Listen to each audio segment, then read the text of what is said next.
tive a sorte, a bênção de pegar o inventário da primeira metade do 19, que ele tinha vários filhos menores. Então tem um cuidado muito grande, porque ele tem vários filhos menores. Então a descrição dele, da casa, ele quebrou com vários paradigmas de como era uma representação social rural no primeira metade do 19. Mas esse que eu estou falando não é o armário, não é a mesa, é o que está sobre a mesa, o que está dentro do armário. É isso que a gente presta atenção. Aí você quer ver quem era rico? Não, se você for ver quem era rico, você vai ter outras junções, inclusive em termos de escravaria, em termos de relações de poder com o local. Quer dizer, você sai daquele núcleo. Entendeu? Eu digo um rico sofisticado, né? Sofisticado. Você parece que está preocupado, você não está preocupado com a coxa da máscara, não estou preocupado com o faqueiro. Eu estou preocupado em identificar uma pessoa que pode me levar a conhecer o século XIX de outra maneira. Que através dele eu posso chegar a uma pessoa que não tem o mesmo sobrenome dele, mas é ligado a ele. Tá? Um exemplo, vamos botar 12 confidentes. José Regente Costa. Quando eu puxei o José Regente Costa, puxei simplesmente, ele é tio do Marquês de Valença. E isso na historiografia não aparece. Apareceu como? Você estudando a genealogia, estudando e puxando. Porque eu puxei por onde? Puxei pelo pai do Estevão, porque ele era o comandante do regimento de cavalaria, segundo regimento de cavalaria da comarca Rio das Mortes. Eu digo, opa, isso é rico. Então, vou trabalhar. Aí você monta a teia social, a rede de sociabilidade, aí você consegue entender todas as texturas, as contratexturas de poder, de representação social. Se você for trabalhar com Breves, você vai ver isso tranquilamente. Breves é uma pessoa, entre aspas, que não tem ligações, mas é umas ligações imensas. Né? Então, não é a casa que a gente tem que fazer, é simplesmente trabalhar a representação social. As redes de sociabilidade que são criadas e que mantêm o império. E quando o império cai, ele se mantém no poder. Então, como é que faz essa passagem? Como é que ele se mantém? Então, é isso que eu estudo, é isso que eu trabalho. Então, dentro disso, a representação social, as moradias são muito importantes. Não para serem as moradias pelas moradias ou então pela sua representação social, mas para serem os caminhos para você conhecer, entendeu? As redes de sociabilidade montadas para sustentar politicamente o império e depois a república. Você citou no caso a louça, no caso uma louça personalizada, né, com o brasão da família, né, isso tudo te leva a concluir que era um rico sofisticado. Agora, com relação às pinturas, isso também demonstra um nível cultural? Mais que a louça. Porque a louça, de repente, virou... Ou todos se retratavam? Não, é que tá. A louça vira uma coisa, uma marca registrada porque você é barão.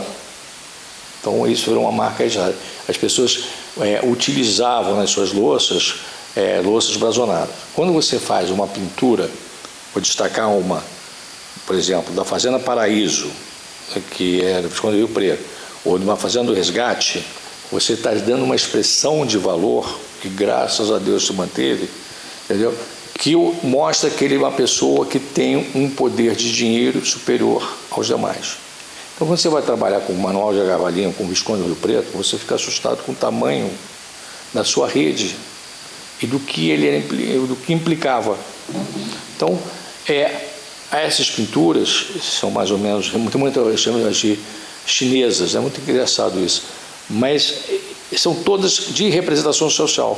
O que nos faz chamar a atenção, tocar um alarme. Opa, vamos prestar atenção nesse cara aqui, não vamos passar o tiro. Porque a louça, principalmente depois que começa a decadência do império, e ele, para sustentar politicamente o império, começa a dar tiro de barão para outra direita, a maneira de as pessoas se representarem era fazer a sua louça monogramada ou então fazer os seus copos, seus serviços, serviços de água, vinho, né? Mas o mais importante é quando a casa tem uma representação. A casa é decorada. De que maneira ela é decorada? Por exemplo, quando você vem para as chácaras urbanas, o que conta? O número de empregados que tinham uma chácara urbana. E quais são as funções. Então, quando você vê uma casa, a casa fala para você, fala para o historiador. Fala de diversas maneiras, não fala de uma maneira só. Não é uma coisa direta. Uma grande fazenda rural, Ela não fala para você só o trabalho, fala tudo. Você consegue trazer todo tipo de dimensão. Uma coisa que infelizmente eu nunca consegui pegar foi cartas de amor. Engraçado isso, você não acha carta de amor, você não consegue namorado para namorado, noiva para noiva, você não, eu acho que as famílias somem com isso, entendeu? Mas é a única coisa que eu não consegui. O resto a gente consegue várias coisas de fazendas falarem através dessas representações sociais. Por exemplo, bandas de música de escravos, eu achei duas, uma em Valença e a outra em Bananal. Bananal chama do tio Antoniquinho. Gente, você sabe botar uma banda de música? Os escravos, né? Os escravos, quanto custa isso? Então, esses tipos de informações nós trabalhamos, mas para uma determinada finalidade, para um determinado destino. Não é estudar somente a fazenda. Ao estudar a fazenda, nós vamos estudar o império. Tá? É isso que é importante. A fazenda, através das fazendas, do estudo das grandes propriedades rurais, fluminenses, ou paulistas, ou mineiras, nós vamos conseguir trabalhar o império e de que maneira o império conseguiu se manter num momento que vai de escravidão, que vai acabando. Por exemplo, eu peguei um documento que é um livro de escravos, de compra e venda de escravos em Rio dos Reis, é muito... Eu não gostei, porque você, na verdade, você está trabalhando já com brasileiros. Em 1879, os escravos são brasileiros. Você tem mulato, mas brasileiros. Então, você já está escravizando brasileiros. Então, como é que se consegue se manter?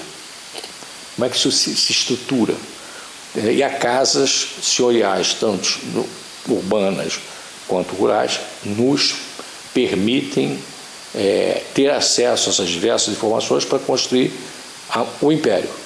Nós estamos trabalhando para construir o império. E a casa faz parte da representação social do império, tanto rural quanto urbano. Então, trabalhar as casas não é uma coisa... vamos trabalhar para mostrar como era bom o meu avô barão, como eles viviam bem. Não viviam bem, tudo bem, é uma sociedade excludente, uma sociedade escravocrata. Tem todos esses defeitos, mas ela, nos seus inventários, nas descrições, pelo tamanho das casas, por tudo, nos dão várias mensagens de como o império se manteve. É por isso que a gente estuda, por isso a gente trabalha com diversas regiões. Quem sabe agora a gente consegue um bom exemplo agora em Sumidouro para fechar Vale do Paraíba e pegar agora a parte mais de Serra Acima, essa parte de Sumidouro.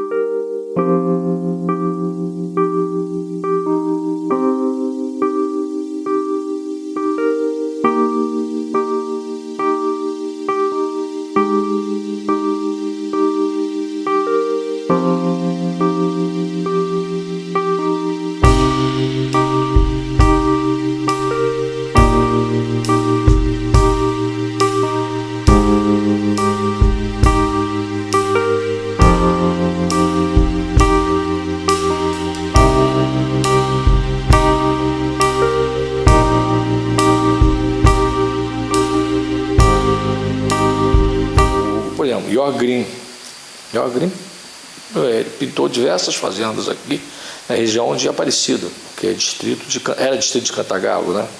Aparecida não. Sapucaia, por exemplo, você tem a Monte Café, que foi toda fotografada pelo Marco Ferrez. Isso. É Monte Café. Então você tem... Eu acho que Aparecida é de Sapucaia. Né? Então você pega uma fazenda que foi toda fotografada pelo Marco Ferrez. Isso é um documento histórico. Friburgo também a gente tem registro. Tem registro, mas cadê esse registro? Ninguém conhece. Agora, quando você falou que a casa é como um texto, né? Você vai lendo e vai entendendo. Vou traduzindo. Você encontra bibliotecas? Já achei duas na primeira metade do 19, iluministas. Uma delas... A maioria dos livros, possivelmente em francês, né? Porque a gente não tinha uma literatura na época. Você tem muito livro em português. Livros muito portugueses são mais livros de religiosos. Ah, sim. Mas no do Luiz Gomes Nogueira, em Bananal, eu achei uma Armitage, história da independência do Brasil, porque ele foi guarda de honra, ele estava presidente do Ipiranga. E era traficante de escravos. É porque são raras as obras. Não, são raríssimas as bibliotecas rurais. Raríssimas. Mas a maioria deles são livros religiosos. Ah, sim. Ou então livros em francês.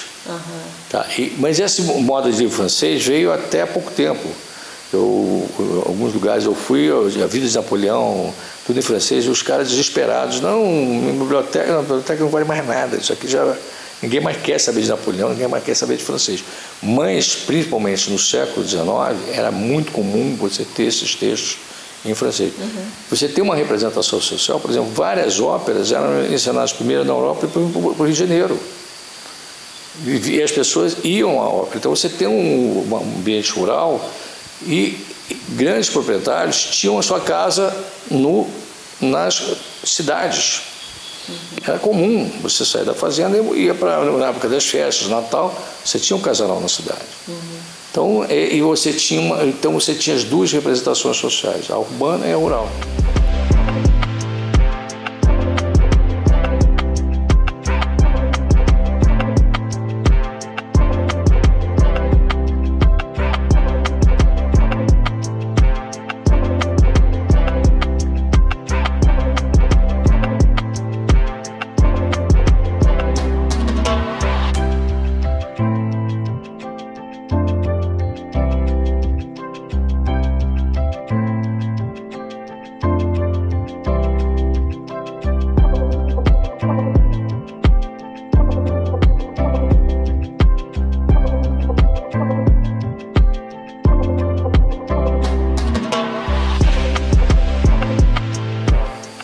Agora, de todo esse trabalho que você fez até hoje, né, dentro dessas fazendas, o que você viu assim, que mais te surpreendeu? Ou que você já conhecia e conseguiu localizar? Eu nunca deixo de ficar louco com o Villa-Longa da Fazenda do Resgate. Toda vez que eu olho aquilo, eu fico assim, quem foi o louco, entendeu? Graças a Deus foi fazendeiro que deixou o Villa-Longa fazer o que ele fez, né? Fazer as decorações. Ele é um pintor o quê? Italiano? Ele é espanhol. Morreu em Valença. Ele visitou pintar fazendas de café. Ele tem uma pintura na Fazenda Paraíso, que é praticamente um salão inteiro que ele desenhou toda a Baía de Guanabara. Você tem toda a Baía de Guanabara que ele no salão. Então, esse tipo de representação social é muito rica. Mas eu reputo as que tem na Fazenda Resgate, em Bananal, como assim as coisas que até hoje me impactam. Eu estive ontem lá, hoje nós estamos aqui sexta-feira, ontem eu estive lá, eu conheço a Fazenda Resgate desde 1990, eu nunca deixo de ficar admirado como uma pessoa teve essa ideia de decoração numa sociedade escravocrata.